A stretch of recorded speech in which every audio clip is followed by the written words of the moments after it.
कुछ ना कुछ पकड़ के इंसान उठेगा, खड़े रहेगा, वो हमारी ईमानी ताकत रहेंगी। तो हमारी ईमानी ताकत कहाँ है? हमको अल्लाह क्यों नहीं याद आ रहा? याद करने का उसको, उसकी ताकत को, उसके पावर को, उसकी कुदरत को याद करने का। अच्छी तरह से समझिए इस बात को। उसको याद करने का जो दिन के बाद रात को, रात के बाद दिन को निकालता, जिसने सूरज बनाया, जिसने चाँद बनाया, उसको याद करने का। उसको याद करने का बार बार, जिसने हमको हमारी आंखों को देखने की ताकत दी, कानों को सुनने की ताकत दी, ज़बान को बोलने की ताकत दी। उसको याद करने का जो हमारी सांसों को चला रहा, जो हमारे दिल को धड़का रहा। बुरे से बुरा इंसान बनते चले। ये ताल्लुक है ईमान का इस्लाम से।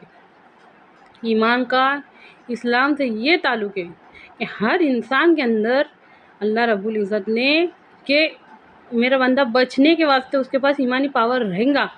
हमारे ईमानी पावर हमने ख़त्म कर दिए, पूरी तरह से पूरी ख़त्म कर दिए।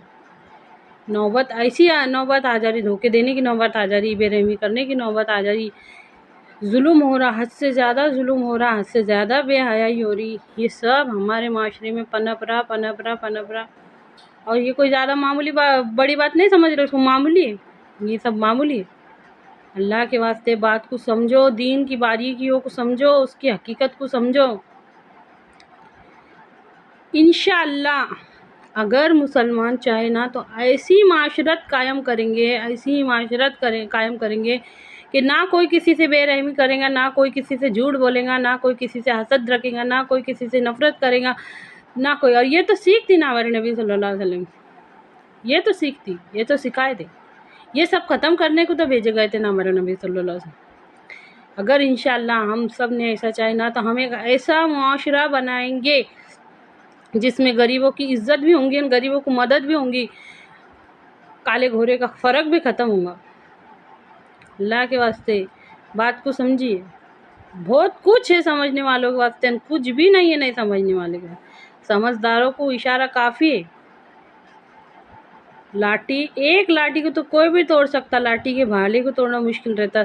कहावत हर किसी ने सुनी ली ना। अल्लाह के वास्ते